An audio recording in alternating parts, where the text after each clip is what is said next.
بسم الله الرحمن الرحيم. الحمد لله والصلاة والسلام على رسول الله وعلى آله وأصحابه أجمعين والتابعين لهم بإحسان إلى يوم الدين. أما بعد، أوصيكم ونفسي بتقوى الله عز وجل فإنه قد فاز المتقون. Ndugu zangu tuliohudhuria na wanafunzi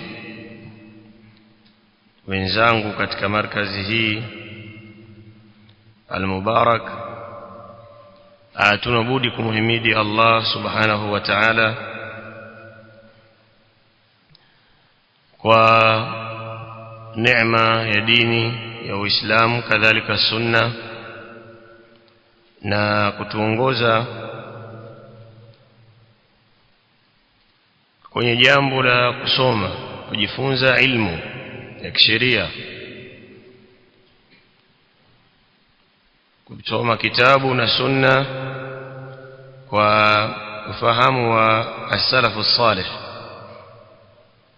Hakutufanya sisi ni katika watu wa bid'a, na tunamuomba Allah tulinde na hilo. Ikawa unafahamika kwamba wewe unasoma kupingana na bid'a na uzushi katika dini na kuwa mlinganizi ambaye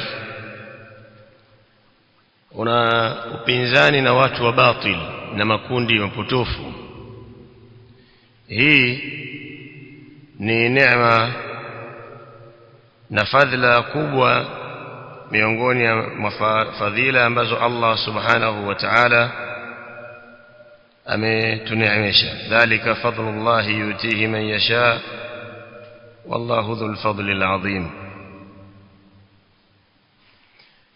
Jambo lingine,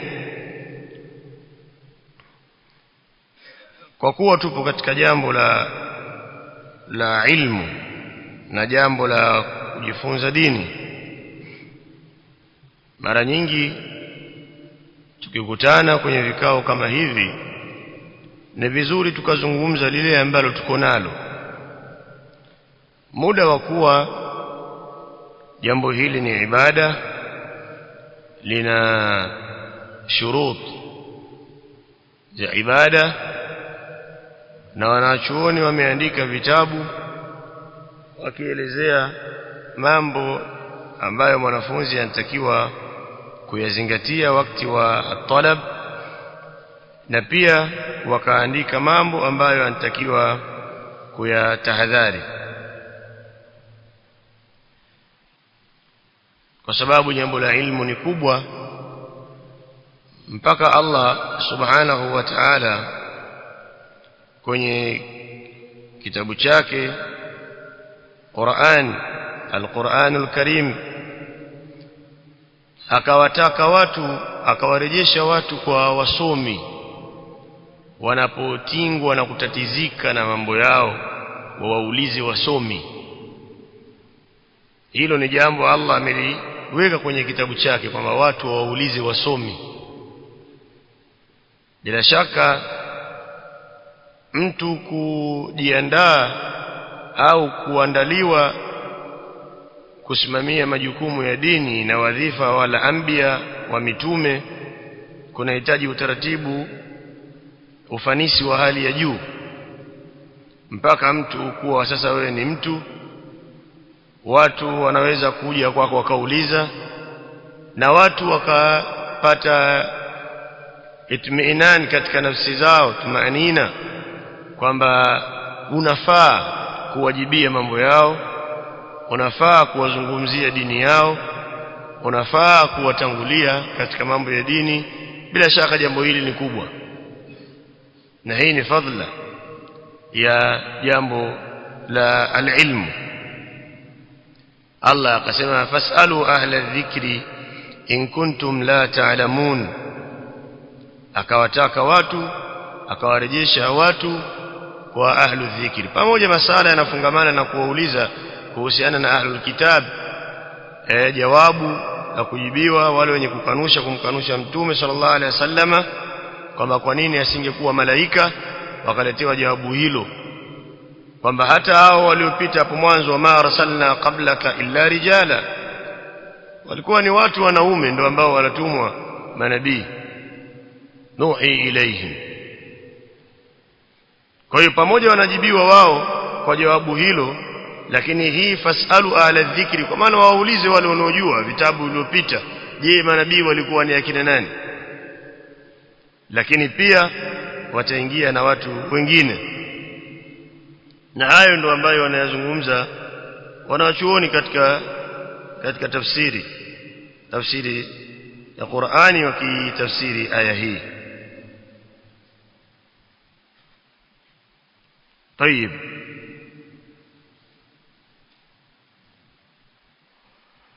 kwa ajili hiyo basi kwa kuwa wadhifa huu ni mkubwa, mimi nitataja mambo mawili tu kwa sababu ya wakati, katika mambo ambayo sisi tunatakiwa tuyatahadhari. Mambo mawili miongoni mwa mambo ambayo tunatakiwa tuyatahadhari katika safari yetu ya kusoma dini na kujifunza ilmu ya kisheria, katika yale yanotajwa na wanachuoni na asilimia kubwa kwamba mnayajua pia, madhali wanakaa mbele yenu mashaikh mbalimbali wakizungumza, ambao na sisi walimu wetu pia bila shaka itakuwa na haya katika mambo mnayajua, lakini katika mlango wa kukumbushana, kwa sababu sote jambo letu ni moja. Mara kwa mara kule kukumbushana, tunanoa na kusugua mioyo irudi katika hali nzuri. Katika kitabu Hilyatu Talibil Ilm ya Sheikh Bakr Abu Zaidi rahimahullahu ta'ala wa ghafara Allahu lahu, aliyataja mambo ya kutahadhari kwa mtu anayesoma. Katika aliyotaja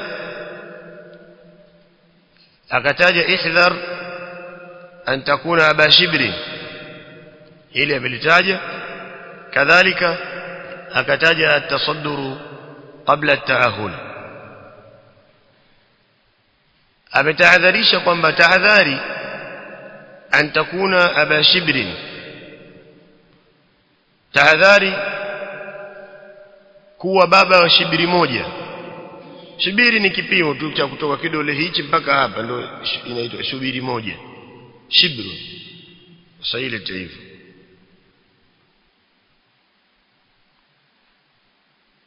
usiwe mtu ambaye wa shubiri moja katika ilmu, umesoma shubiri moja alafu akaleta maneno akasema faqad qil, kwa sababu palisemwa hapo zamani kwamba alilmu thalathatu ashbarin, elimu ni shubiri tatu. Palisemwa hivyo kwamba mtu akiwa mutakamil katika ilmu basi ampata shubiri tatu, ndio anakuwa amekuwa mkamilifu katika upande huo. Yani kwamba mtu mwenye maarifa, watu wana mapungufu, yani kila mtu akiwa kuna mwingine, lakini kuwa ni mtu sasa anategemewa katika mambo ya ilmu ni shubiri tatu. Lakini akataja Sheikh akasema man dakhala fi shibri al-awwal takabbara, yule atakayeingia katika shubiri ya kwanza takabbara, atakuwa kibri.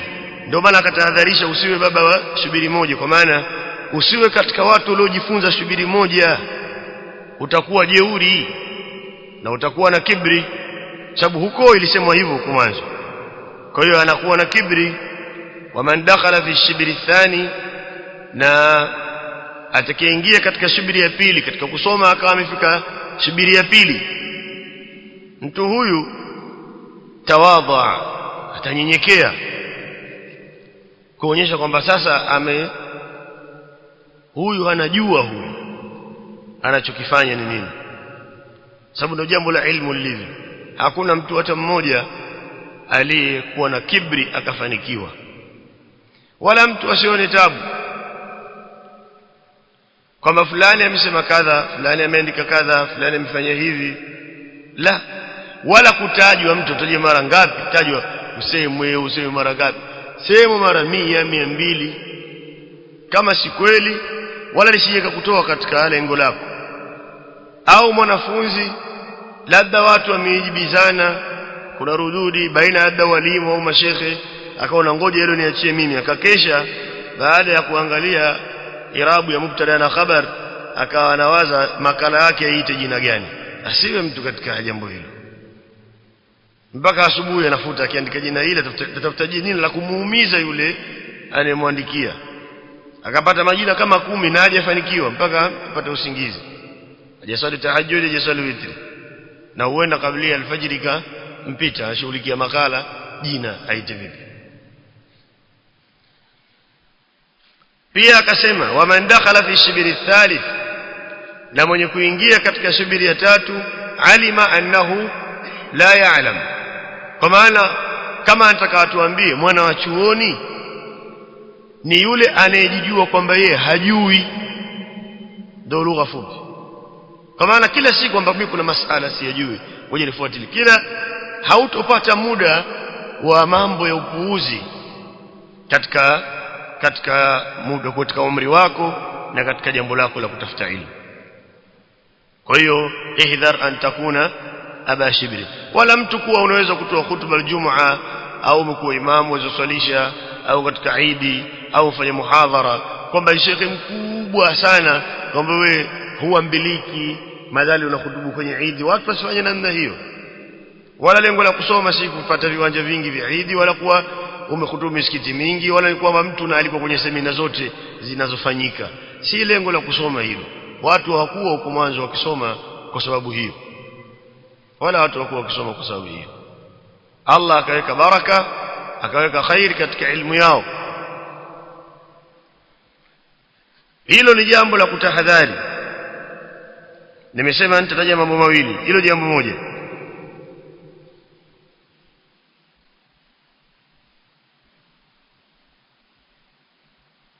Kadhalik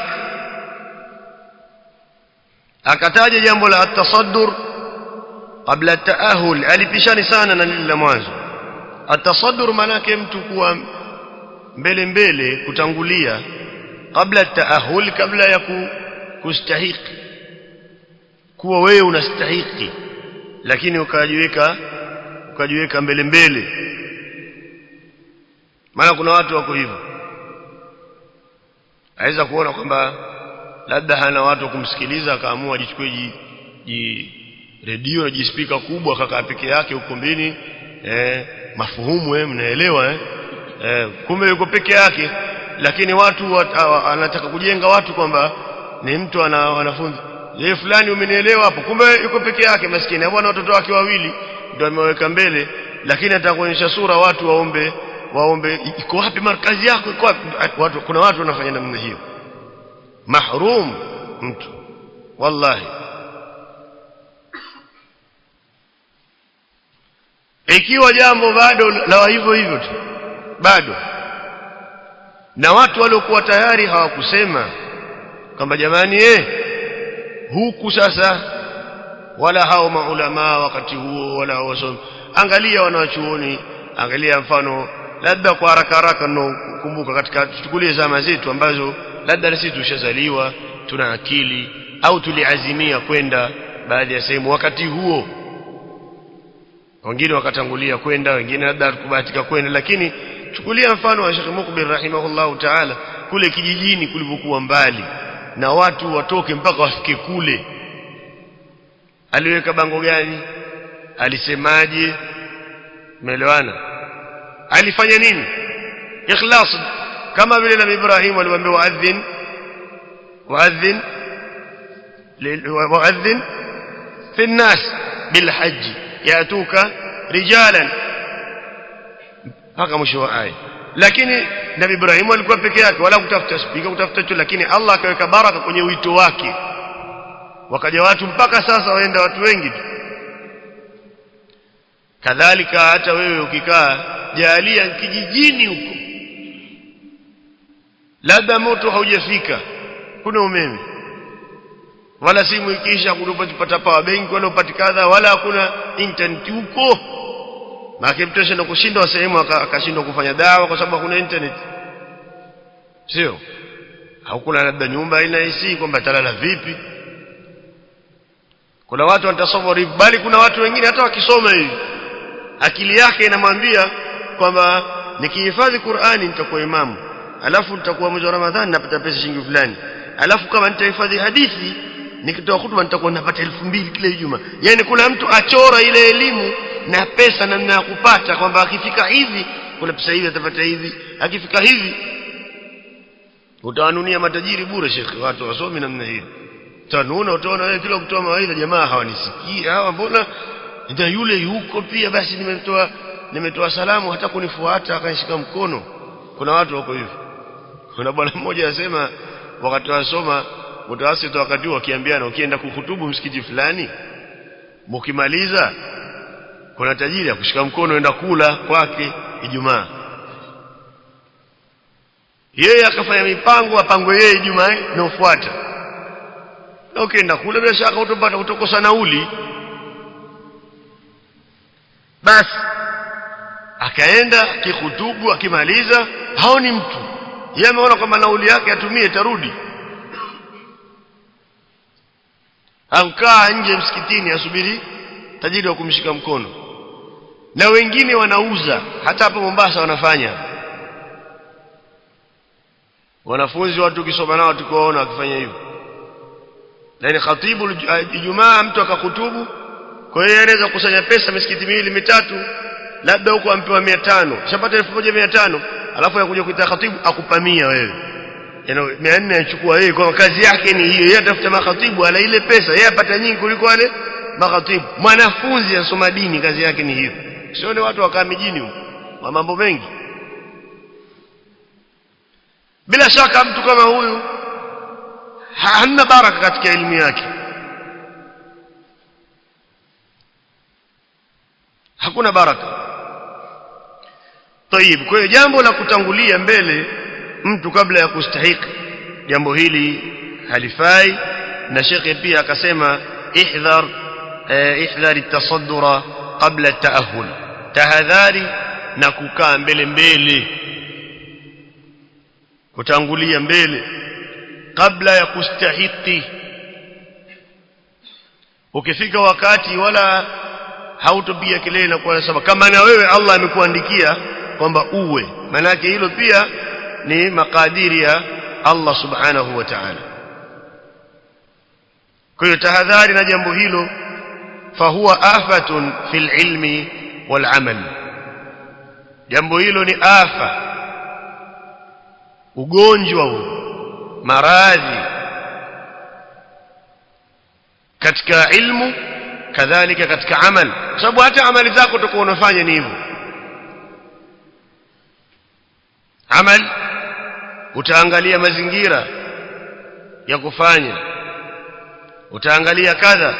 Si mara nyingi kiwaambia hapa, sio shataje ile mara moja kwamba wapo maimamu hapa Mombasa mtu asaisha tarawih misikiti mitatu. Hapa atasaisha raka ya kwanza na ya pili, atakuwa nyingine ya sita, ya tano na sita. Kule kwa wengine atasosha witri raka moja, na kote anachukua pesa na pikipiki. Shekhe mtu akitoka msikiti huu hapa, na sitowajua watu kwa majina. Sasa ndio wale sema ustadhi mambo kutajana mara nyingine pia itakuwa watu kama tuonekana watu wa shari, na tusitaji haya. Basi tutaje haya yanofanyika, hakuna haja, kwa sababu sisi tupo katika kutahadharishana. Kwa maana watu walisoma kwa sababu hii. Halafu utaratibu wa wapi mtu unafanya namna hiyo, na kitu gani kilichokufanya uwe hivyo? Na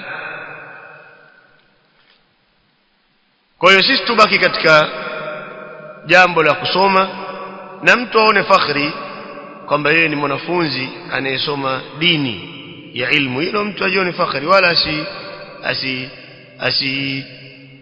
tiwe unyonge na maneno ya watu kwamba ushakuwa shekhe, wewe unakaa tu pale unafanywa shekhe. Anaogopa kwamba ukitoka pale utakuwa na markazi yako, na wewe utakuwa shekhe, watu watahama pale.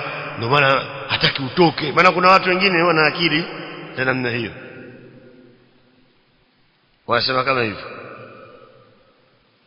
Ushekhi wanagawa wao kwamba wamekaa mtu kule kwake amekaa akaona kumbe yule tayari kazi yake ni hiyo, ni kwenye marakizi. Kuna watu wahusiki na ilmu lakini wako huko nje, wao wanakaa wakaangalia yule itakuwa tayari yule. Sijua vipimo wanavyoviangalia ni vipi, lakini ukaa kaza yule itakuwa tayari. Lakini ukisoma sira na tarajumu za wanawachuoni, watu walivyobaki kwa wanawachuoni kusoma na yale waliojifunza, utaona ajabu kabisa na usomaji ambao sisi tunashindwa kustahimili kwenye wakati, tunashindwa kustahimili katika wakati. Kwa hiyo ndugu zangu, mambo ni mengi, lakini nakamilisha tu kwa maneno yake aliposema waqad qil man tasaddara qabla awanihi faqad tasadda lihawani. Mtu akitangulia kabla ya wakati wake, ukaona upite mbele, ukaona na wewe waweza, na tumeshuhudia watu wako hivyo.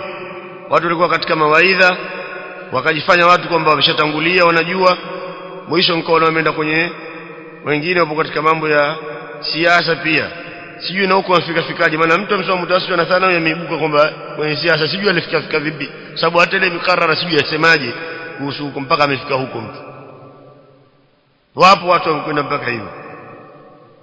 Na kuna watu wengine wakati ya maneno ya kibri na jeuri kwamba watu wasoma, si kila mtu atenda msikitini.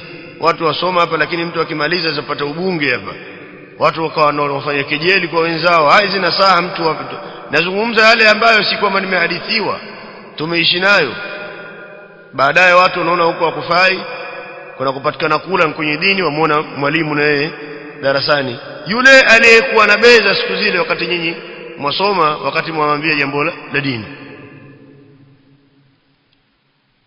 Kwa hiyo lazima sisi tujadidi nia zetu kila wakati kwamba tupo katika jambo la ibada, na mtu kuwa unyonge katika dini wakati anasoma, kuwa dhalili, mara nyingine zikana mavazi, kula, pesa, haya ni mambo ya kawaida tu watu kuishi. Na Allah akishakupa jambo hilo, wala hili alikufanya kwamba usisome,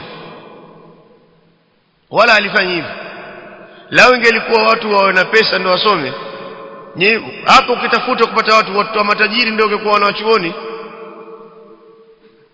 wangekuwa wanawachuoni wao.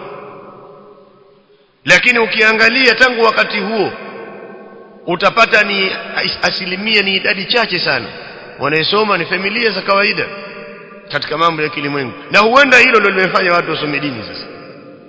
Hilo kuwa mtu wa kawaida katika mambo, huna mali, ukirudi nyumbani wala kuna mahesabu unaofanya jioni ukafunga hesabu, huenda hilo ndio linalokufanya ufanye nini? Usome dini. Huenda lingekuwa hilo lingine usingebaki kusoma dini. Na wewe ukitaka kujua hilo, angalia siku upate pesa sasa. Kama hapa wewe una pesa, wafikiria shilingi 200-300, alafu pap imekuja 20,000, kesho utaaga kwamba ustadhi mimi kidogo na safari, ushawaza kiatu cha kwenda kununua, kwa hiyo darasa za kesho zitakupita wewe kwa 20. Ikifika laki,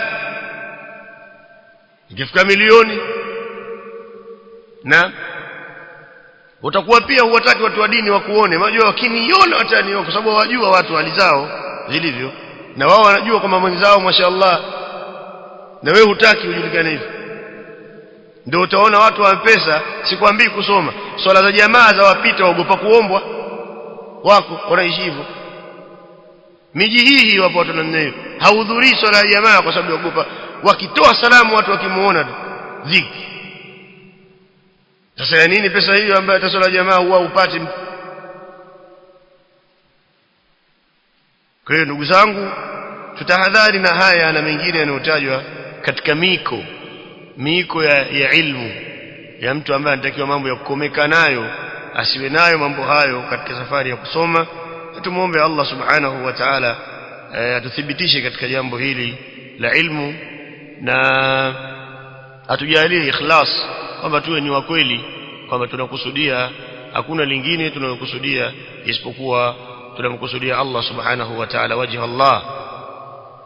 Na mtu anamuomba Allah subhanahu wa ta'ala la sum'ata wala riya, si kwamba mtu anataka kutajika afike miji ya mbali, wala riaa kutaka kuonyesha kwamba na yeye yumo, na yeye kadha, na yeye kama fulani, na yeye anaweza kujibu kitu fulani. Ukistahiki ukafanya sawa, lakini usije ukatangulia ukaona kuchelewa muda wa kusoma. Watu hawakuwa wakisoma kwa sababu hiyo. Nasallallahu an yaj'alana min alladhina yastami'una alqawla fayattabi'una ahsana. Wa sallallahu ala nabiyyina Muhammadin wa ala alihi wa ashabihi. Jazakumullahu khairan.